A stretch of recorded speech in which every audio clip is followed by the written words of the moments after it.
ಅದೇ ಆಗಿತ್ತು. ಅಂದ್ರೆ ಎಂಗೇಜ್ಮೆಂಟ್ ಆಗಿದೆ, ಎಂಗೇಜ್ಮೆಂಟ್ ಆದ್ಮೇಲೆ ಇನ್ನೇನ್ ಅರ್ಥ, ಮದುವೆ ಆಗ್ತಾ ಇದೀವಿ ಅಂತ ಅರ್ಥ. ಸೊ ನಂತರದಲ್ಲಿ ನನ್ನನ್ನ ಈ ಹೋಟೆಲ್ಗಳಿಗೆ ಕರ್ಕೊಂಡು ಹೋಗಿ ನನ್ನ ಮೇಲೆ ಅತ್ಯಾಚಾರ ಎಸಗಿದ್ದಾರೆ, ಈಗ ನೋಡಿದ್ರೆ ಮದುವೆ ಆಗಲ್ಲ ಅಂತ ಕೂತಿದ್ದಾರೆ, ಎಂಗೇಜ್ಮೆಂಟ್ ಇಲ್ಲ ಅಂತ ಕೂತಿದ್ದಾರೆ ಅಂತ ಹೆಣ್ಮಕ್ಳು ಫೈಟ್ ಮಾಡ್ತಾ ಇದ್ದಾರೆ. ಇದು ಹೆಂಗ್ ನಿಂತ್ಕೊಳ್ಳುತ್ತೆ? ಅದೇ ಡೆಫಿನೆಟ್ಲಿ ಅದೇ ಹೇಳ್ತಿರೋದು, ಸಹಮತದ ಸಂಭೋಗ ಆಗಿದೆ, ಬಟ್ ಎಂಗೇಜ್ಮೆಂಟ್ ಆಗಿದೆ, ಮದುವೆಯ ಪ್ರಾಮಿಸ್ ಮಾಡಿದ್ದಾರೆ. ಹಾಗಾದ್ರೆ ಎಂಗೇಜ್ಮೆಂಟ್ ಆಗ್ಬಿಟ್ಟು ನಾನು ಸೆಕ್ಷುವಲ್ ಇಂಟರ್ಕೋರ್ಸ್ ಮಾಡಿ ನಾನು ಮದುವೆ ಆಗಲ್ಲ ಅಂತ ಬಿಟ್ಬಿಟ್ರೆ ಅದು ರೇಪ್ ಆಗಲ್ಲ ಅಂತ ಹೇಳಿದ್ರೆ it comes in everyday practice ಆಗ್ಬಿಡುತ್ತೆ. amongst to rape. Yes. So ಅದನ್ನ ಹೇಳ್ತಾ ಇರೋದು. ಈಗ ಎಂಗೇಜ್ಮೆಂಟ್ ಅಂದ್ರೆ ಏನು? ಎಂಗೇಜ್ಮೆಂಟ್ ಅಂದ್ರೆ it is not a contract. Engagement ಅಂದ್ರೆ ಎಂಗೇಜ್ಮೆಂಟ್ ಆಗ್ಲೇಬೇಕು ಅಂತ ಧರ್ಮದಲ್ಲಿ ಎಲ್ಲೂ ಇಲ್ಲ. ನೀನು ನಿಶ್ಚಿತಾರ್ಥ ಆಗ್ಬೇಕು ಅಂತ ಕೆಲವು ಮೊದಲ ಪದ್ಧತಿ ಏನು ಬಂದು ತಂದೆ ತಾಯಿಗಳು ಹೂವು ಮುಡಿಸಿ ಹೋಗ್ತಿದ್ರು. ಈಗ ನಾನು ನಿನ್ನ ಮದುವೆ ಆಗ್ತೀನಿ ಅಂತ ಹೇಳಿ ಆದ್ರೂ ಕೂಡ ದಟ್ ಇಸ್ ಎಂಗೇಜ್ಮೆಂಟ್. ಅದೊಂಥರ ಸೀಟ್ ಬುಕ್ ಆದಂಗೆನೆ. ನಾನು ಕರ್ಕೊಂಡೋಗಿ ನೀವು ಹೋಟ್ಲಲ್ಲಿ ಎಲ್ಲ ಮೆರೆಸಿ ನನಗೆ ಇಷ್ಟ ಇಲ್ಲ ಅಂತ ಬಿಟ್ಬಿಟ್ರೆ ಯಾಕಾದ್ರೆ ರೇಪ್ ಆಗಲ್ಲ ಅನ್ನೋದು ನನ್ನ ಪ್ರಶ್ನೆ. ಸೊ ಆಯ್ತು, ರೇಪ್ ಆಗಲ್ಲ ಬಿಟ್ಬಿಡೋಣ, ಅಟ್ಲೀಸ್ಟ್ ಚೀಟಿಂಗು ಆಗಲ್ವೇ, ಮಿನಿಮಲ್ ಆದ್ರೂ ಆಗ್ಬಾರ್ದಾ? ಅದನ್ನ ನೋಡ್ಬೇಕಾಗುತ್ತೆ. ಅಂದ್ರೆ ಟೆಲಿಗ್ರಾಮಲ್ಲೋ, ಮೆಸೇಜಲ್ಲೋ, ವಾಟ್ಸಪ್ಪಲ್ಲೋ ವೆನ್ ದೇ ಟಾಕ್, ನನ್ನ ಹಬ್ಬಿ ವೈಫ್ ಈ ತರ ಚಾಟ್ಸ್ಗಳು ಮಾಡ್ತಿರ್ತಾರೆ. ಯು ಬಿಕಮ್ಸ್, ನನ್ನ ಮಗು ಬದಾದ್ಮೇಲೆ ನಿನಗೆ ಈ ಸ್ಕೂಲ್ ಸೇರಿಸ್ತೀನಿ ಅಂತ ಹೇಳಿರ್ತಾರೆ.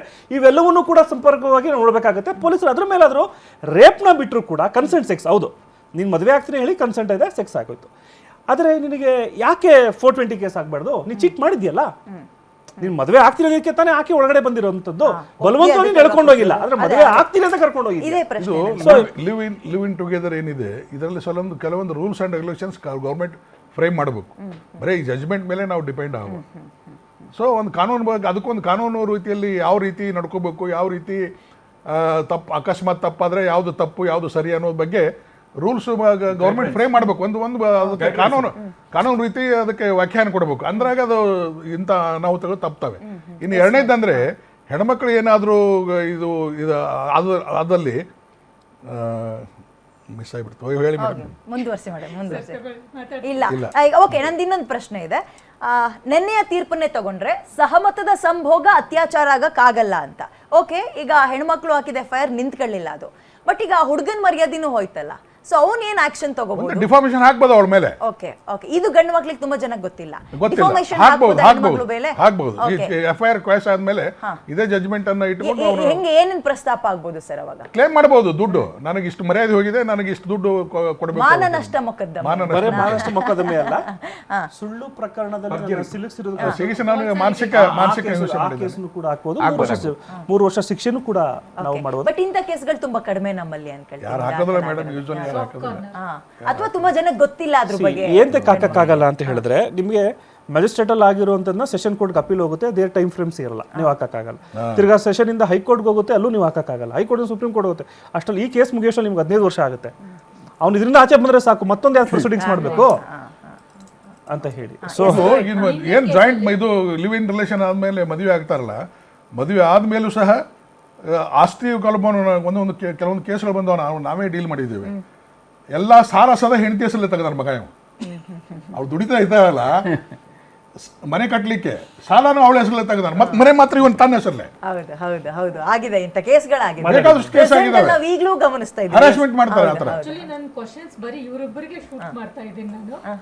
ನಿನ್ನೆ ಕೇಸಲ್ಲೇ ತಗೊಂಡ್ರೆ ಆಕ್ಚುಲಿ ಒಂದು ರಿಲೇಶನ್ಶಿಪ್ ಅನ್ನೋದು ಮೊದಲೆಲ್ಲ 4 ಗೋಡೆ ಮಧ್ಯ ಪ್ರೈವಸಿಲಿ ಒಂಥರ ಕಲ್ಚರ್ಡ್ ಆಗಿ ಇರ್ತಾ ಇತ್ತು. ಇವಾಗ OA ರೂಮ್ಸ್ವರೆಗೂ ಹೋಗ್ಬಿಟ್ಟಿದೆ, ಅಷ್ಟು ಚೀಪ್ ಆಗಿಬಿಟ್ಟಿದೆ. ಅದು ನಮ್ಮ ಹಣೆ ಬರ ಅಂತ ಅನ್ಕೋಬೇಕು. ಈ ಥರ ಆದಾಗ ನಿನ್ನೆ ಒಂದು ಇದರಲ್ಲಿ ಆ ಹೆಣ್ಣು ಮಗಳು ಕೊಟ್ಟಿದ್ದು ನೈಟ್ ಎಲ್ಲ ಸ್ಪೆಂಡ್ ಮಾಡಿದ್ಮೇಲೆ, ಇಂಟರ್ಕೋರ್ಸ್ ಆದಮೇಲೆ she went for the medical examination where clearly it shows ಅವ್ರದ್ದು ಇಂಟರ್ಕೋರ್ಸ್ ಆಗಿದೆ ಅಂತ.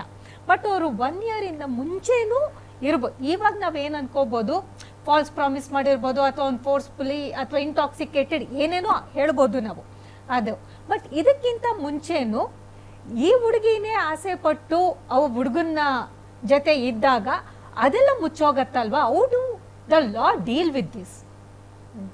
ಅಲ್ಲ, ಕರೆಕ್ಟ್. ತಾವು ಹೇಳ್ತಿರೋದು ಹೇಗೆ ಚೆನ್ನಾಗಿದೆ ಅಂದರೆ, ಇದರಲ್ಲಿ ಜಡ್ಜ್ಮೆಂಟಲ್ಲೂ ಕೂಡ ನೀವೆಲ್ಲರ ಅಲ್ಲ, ನಾನು ಹೇಳ್ಬಿಡ್ತೀನಿ, ನನಗೆ ಅರ್ಥ ಆಯಿತು, ಹೇಳ್ಬಿಡ್ತೀನಿ, ಸಮಯ ಕಮ್ಮಿ ಇದೆ, ನಾನು ಹೇಳ್ಬಿಡ್ತೀನಿ ಒಂದೇ ಲೈನಲ್ಲಿ. ಈ ಜಡ್ಜ್ಮೆಂಟ್ನ ತಾವು ಓದಬೇಕಂದಾಗ ನಾಳೆ ದಿನ ಡಾಕ್ಯುಮೆಂಟ್ ಸಿಕ್ಕಿದಾಗ ನೀವು ನೋಡ್ಬೋದು, ಮೋಟಿವು ಮತ್ತು ಇಂಟೆನ್ಷನ್ ಎರಡೂ ಕೂಡ ಆ ಹುಡುಗಿಯಲ್ಲಿ ಎದ್ದು ಕಾಣುತ್ತೆ ಅಂತ. ಯಾಕೆಂದರೆ ಯಾರೇ ಆದರೂ ಕೂಡ ರಾತ್ರಿ ಕಳೆದಿರುವಂಥದ್ದನ್ನ ಬೆಳಗ್ಗೆ ಇಮಿಡಿಯೇಟಾಗಿ ಹೋಗಿ when she has medical examined ರೆಕಾರ್ಡ್ಸ್ಗಳನ್ನ ಹ್ಯಾಂಡಲ್ ಮಾಡ್ಕೊಂತಾರೆ, ಮತ್ತು OA ರೂಮ್ನ ಚಲನ್ಗಳನ್ನ ಇಟ್ಕೊಂಡಿದ್ದಾಳೆ ಅಂದರೆ she has a motive to file the case against him. So ಆ ರೀತಿ ಕೇಸ್ ಕಾಶ್ ಆಗಿರುತ್ತೆ. So it has been used ಅಂತ ಅದರ ಅರ್ಥ. ಹಾಗೂ PTSD ಪೋಸ್ಟ್ ಟ್ರಾಮ್ಯಾಟಿಕ್ ಸ್ಟ್ರೆಸ್ ಡಿಸಾರ್ಡರ್ದು ಎಲ್ಲಾನು ಸೇರಿ ಕೇಸ್ ಹಾಕ್ಬೋದು ತಾನೆ. She can file an FIR on that lady. Can you do that? ಮಾಡ್ಬೋದು, ಫೈಲ್ ಮಾಡ್ಬೋದು. He can file it. Okay, anyway thank you so much. ಇಷ್ಟೊತ್ತು ಕಾರ್ಯಕ್ರಮದಲ್ಲಿ 4 ಜನ ಭಾಗಿಯಾಗಿದ್ರಿ. ಸಹಮತದ ಸಂಭೋಗ ಅಥವಾ ಸೆಕ್ಸ್ ಅದು ಅತ್ಯಾಚಾರ ಆಗಲ್ಲ ಅನ್ನುವಂಥದ್ದು ನೆನ್ನೆ ಕೋರ್ಟಲ್ಲಿ ಬಂದಿರುವಂತಹ ತೀರ್ಪು. ಆದರೆ ಇದು ಎಲ್ಲ ಕೇಸ್ಗಳಿಗೂ ಅನ್ವಯ ಆಗಲ್ಲ. ಫೇಕ್ ಪ್ರಾಮಿಸಸ್ ಮಾಡಿ ನಾನು ನಿನ್ನನ್ನು ಮದುವೆ ಆಗ್ತೀನಿ ಅಂತ ನಂಬಿಸಿಯೋ ಅಥವಾ ಇನ್ನೇನೋ ಫೇಕ್ ಪ್ರಾಮಿಸ್ಗಳನ್ನು ಮಾಡಿ ಆಕೆನ ಬಳಸ್ಕೊಂಡಾಗ ಅಥವಾ ಆಕೆನ ಒಪ್ಪಿಸಿದಾಗ ಇದು ಕೂಡ ಅಫೆನ್ಸ್ ಆಗುತ್ತೆ. ಇದು ಕೋರ್ಟ್ಗಳಲ್ಲಿ ನಿಂತ್ಕೊಳ್ಳುತ್ತೆ ಅನ್ನೋದು ನಿಮ್ಮ ಗಮನದಲ್ಲಿರಲಿ. ಆ್ಯಂಡ್ ಹೆಣ್ಮಕ್ಳು ನಮ್ಮ ಪರವಾಗಿ ರೂಲ್ಸ್ಗಳಿದ್ದಾವೆ, ಕಾನೂನುಗಳಿದ್ದಾವೆ ಅಂತ ವರದಕ್ಷಿಣೆ ಕಿರುಕುಳದ ಆರೋಪವನ್ನು ಅಥವಾ ಲೈಂಗಿಕ ದೌರ್ಜನ್ಯದ ಆರೋಪವನ್ನು ಏಕಾಏಕಿ ದುರ್ಬಳಕೆ ಮಾಡ್ಕೊಳಕ್ ಹೋಗ್ಬಾರ್ದು. ಏಕಾಏಕಿ ಅಂತಲ್ಲ, ದುರ್ಬಳಕೆ ಮಾಡ್ಕೋಕೂಡ್ದು.